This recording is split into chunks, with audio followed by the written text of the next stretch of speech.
జీవితంలో ఒక్కసారైనా చేయాల్సిన యాత్ర చార్ధామ్ లత గారి ఆధ్వర్యంలో సంప్రదించండి. నమస్తే, వెల్కమ్ టు సుమన్ టీవీ. నేను పద్మిని. ప్రస్తుతంతో పాటు ప్రముఖ ఆధ్యాత్మికవేత్త, జ్యోతిష పండితులు, అమ్మవారి సేవకులు, దత్త గణపతి ఉపాసకులు మురళీధర శర్మ గారు మనతో పాటు ఉన్నారు. మాట్లాడదాం. సార్ నమస్తే. సార్ మహాదేవ శ్రీమాత్రే నమః. మంత్ర సాధన అనేది సర్వసాధారణంగా అందరూ చేస్తూ ఉంటారు. స్తోత్రాలు పాటిస్తూ ఉంటారు, సహస్రనామాలు చేసుకుంటూ ఉంటారు, లేకపోతే గురుముఖతగా తీసుకునేటటువంటి సాధన. అయితే ఖచ్చితంగా గురుముఖతగా తీసుకున్న సాధన అయితే గురువులు చెప్తారు, బాబు ఈ దిక్కును ఫేస్ చేస్తూ కూర్చుని చెయ్యి మంత్రము అని చెప్పి. అవును.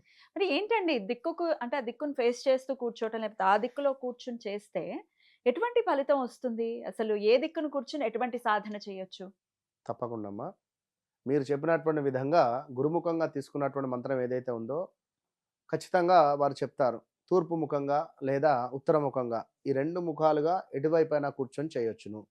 మంత్రసిద్ధి, మంత్రసిద్ధి అనేటువంటిది సూర్యుని వైపుగా మనం కూర్చొని చేస్తే మంత్రసిద్ధి అనేటువంటిది కలుగుతుంది. అవునా? ప్రతిరోజు అంటే సూర్యోదయం సమయంలో చేస్తే అట్లానే అట్లా లేదు. కాదా? తూర్పు తూర్పు దిశ, ముఖంగా. I mean okay. తూర్పు దిశలో మనం కూర్చొని చేయడం ద్వారా ఉమ్, ఇప్పుడు నాన్నగారి కుర్చీ అది. ఉమ్, తను ఉన్నా కుర్చీలో లేకున్నా దాని గౌరవం ఉందనుకుంటా. కనుక మనము తూర్పు ముఖంగా కూర్చొని చేసేటువంటి సాధనకు సూర్యుని యొక్క అనుగ్రహం బీభత్సంగా ఉంటుంది. ఓకే. ఉంటే సూర్యుడు మంత్ర సిద్ధి జరుగుతుంది. సిద్ధి అనేది మంత్ర సిద్ధి జరిగితే ఏం జరుగుతుంది?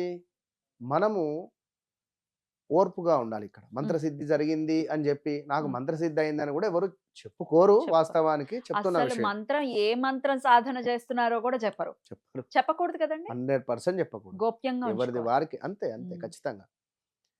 సో ఇక్కడ ఏంది అంటే ఇవాళ రేపు స్పైసీ కావాలి ఖచ్చితంగా. ఇప్పుడు గణపతి కంటే ఉచ్చిష్ట గణపతి అంటే అబ్బా అనుకుంటారు. అవునా కాదా? అవును.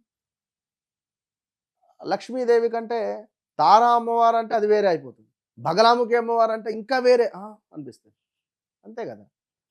ఈశ్వరుడు లేదు, మీకెందుకు కాలభైరవ స్వామికి హోమం చేద్దాం. ఓకే. నేను అనేది ఏంటంటే ఉమ్, నా సాధన ఇది. ఉమ్, నేను దశకర్మ విద్యలు చేస్తాను. ఉమ్, ఇందులో నేను ఎస్పెషల్లీ ఇది చేస్తాను. ఇది చేయడం ద్వారా ఫలితం తొందరగా వస్తుంది. ఇది ఏది చేసినా ఎవరి కర్మ అనేటువంటిది అయితే వారికే ఉంటుంది. ఉమ్, భగవంతుడు ఇచ్చే సమయానికి ఇస్తాడు. ఉమ్, కొందరు బాధపడతారు, అయ్యో నాకు ఇంకా కోరుకున్న కోరిక నెరవేరట్లేదే, దేవుడు నా మొరను ఆలకించట్లేదే అని కూడా కొందరు అనుకుంటూ ఉంటారు. ఉమ్, ఏమో, మీరు అనుకున్న దానికంటే బెస్ట్ ఇచ్చేటువంటి తరుణంలో భగవంతుడు చూస్తున్నాడు మీ ఓపికను, అంతే. ఉమ్, సో ఇంకా లైక్ మంత్ర సాధన అనేటువంటిది ఎందుకు ఈ విషయాన్ని, సరే ఎక్కడి నుంచో ఎక్కడికో వెళ్ళిపోయినాము, ఉమ్, సమయం సరిపోదు మనకు. ఉన్న విషయం ఏమిటి అంటే ఆర్థికంగా ఇబ్బందులు పడేవారు, ఆరోగ్యంగా ఇబ్బందులు పడేవారు, సంతానపరమైన ఇబ్బందులు పడేవారు, మానసిక బాధతో ఇబ్బంది పడేవారు, విదేశీ ప్రయాణాలు చేసేవారు కావచ్చును, ఉమ్, రావాల్సిన ధనం రావాలి అని అనుకునేటువంటి వారు కావచ్చును. ఉమ్, వీరికంటూ కొన్ని దిశలను నిర్ధారణ చేయడం జరిగింది మనకు మ్మ్. శాస్త్రంలో. కనుక ఏ దిశలలో అంటే కేవలం ఆ కోరిక మట్టుకే నేను మ్మ్. చెప్పేది. ఓకే. ఇప్పుడు మీకు షుగర్ ఉంది, బీపీ ఉంది, సడన్ గా తలనొప్పి లేసింది, సో డోలో 650 వేసుకోండి. షుగర్ గోళీ వేసుకుంటున్నాను, నేను బీపీ గోళీ వేసుకుంటున్నాను, ఇది వెయ్యచ్చునా లేదా అనే అనుమానం పనికిరాదు. సో బీ పాజిటివ్గా. మీకు డబ్బుకు పరమైనటువంటి లోటు జరుగుతూ ఉన్నది, ఉమ్, డబ్బు నిలవాలి, పడమర సైడ్ కూర్చొని సాధన చేయాలి. మీకు డబ్బు కలిసి రావాలంటే పశ్చిమంలో దీపారాధన చేసి సాధన చేసిన మనకు సూర్యుడు అస్తమించేటువంటి దిశలో అటువైపుగా కూర్చొని మనము జప సాధన చేయడము, శనికి సంబంధించిన మంత్రము, గణపతి ఆరాధన, ఏదో మీకు తోచింది మీరు చదువుకోండి. పశ్చిమంలో కూర్చుంటారు, తూర్పుని చూస్తారు, అంతేనా? పశ్చిమం వైపే తిరగాలి. అంటే తూర్పులో కూర్చుంటారు, పశ్చిమాన్ని చూస్తారు. Right. తూర్పుకు వీపు ఉంటుంది. ఉమ్, సో ఇది ఉమ్, ఎక్కువగా ధనము రావాలి అన్నా, అష్టైశ్వర్యాలు మనకు కలిసి రావాలన్నా కూడా ఉమ్, ఖచ్చితంగా మీ ఇంట్లో పడమర దిశలో కొంత శర్కరను వేసిన ఉమ్, లైక్ సరౌండింగ్ లో ఉమ్, పశ్చిమ దిశలో ఉండేటువంటి ఆ రూమ్ లో కొంత చీకటిగా ఉంచి దీపారాధన చేయాలి. ఉమ్, ఎగ్జాక్ట్లీ 1 to 10 వచ్చింది ఇక్కడ మనకు స్కేల్. ఉమ్, ఈ 1 to 10 వచ్చినటువంటి సందర్భంలో ఉమ్, మనకి ఇక్కడ 4, 4, 8 అంటే ఎగ్జాక్ట్లీ 5, 5 ఇటు 5 ఇటు 5 ఉండేటువంటి విధంగా మధ్యలో దీపారాధన చేసుకోవాలి. ఉమ్, బాగా గమనించుకోవాలి. సో మరొకటి ఏమిటి, ఇంకా ఏం చెప్తున్నారంటే మనకు ఉమ్, తూర్పు దిశ దేవత అనుగ్రహము, ఉమ్. అదేవిధంగా దక్షిణం వైపు మనకు శత్రువుల బాధలు తొలుగుతుంది.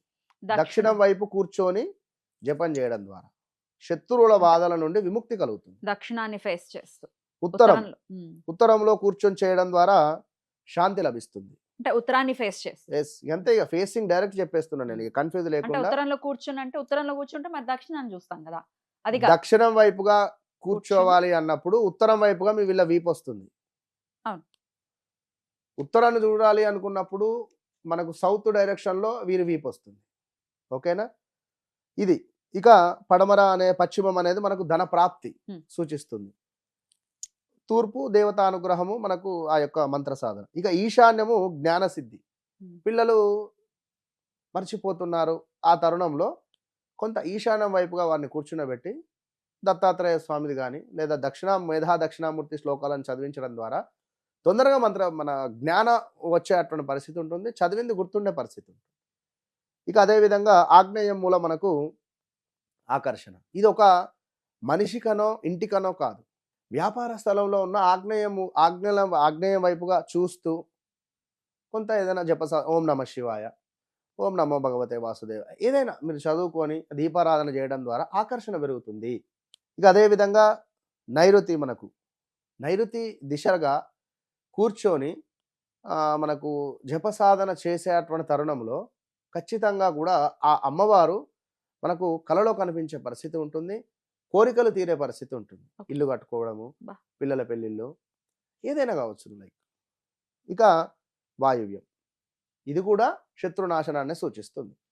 వాయువ్యం కూడా మనకు శత్రునాశనాన్ని సూచించే పరిస్థితి ఉంది. కనుక ఎవరైతే వారు మీకుండేటువంటి సమస్యలు దాన్ని బేస్ చేసుకొని ఒక పావు గంట, ఒక 20 నిమిషాలు లేదా ఒక 1 అవర్ చక్కగా గణపతి ఆరాధన, గణపతి అధర్మణ శీర్షం కానీ, సుబ్రహ్మణ్యేశ్వర స్వామి మనకు లైక్ 108 నామాలు కావచ్చును, భూ సమస్య ఉంటే శంకరునికి సంబంధించినటువంటిది ఓం నమ శివాయ కానీ, ఏదైనా ఒకవేళ ఉపదేశం ఉంటే చేసుకోండి, లేదు అనుకుంటే అందరూ చేసుకోవచ్చును. ఓం గం గణపతయ్య నమః, ఇది ఎప్పటి నుంచో చెప్తున్నాం. ఓం గం గణపతయ్య నమః. స్త్రీలు ఓం తీసేసి గం గణపతయ్య నమః చేసుకోండి, మంచి రిజల్ట్ ఉంటుంది. అద్భుతం అండి, చాలా చక్కగా తెలియజేశారండి. ఖచ్చితంగా మంత్ర సాధన చేసేదానికి ఖచ్చితంగా నియమాలు ఉంటాయి కాబట్టి అది మామూలు స్తోత్ర సాధన అంటే స్తోత్రాలు చదువుకున్నా ఇప్పుడు మీరు చెప్పేది వర్తిస్తుంది, అంతే కదండి. రైట్ అండి, thank you so very much. నమస్తే. మహాదేవ.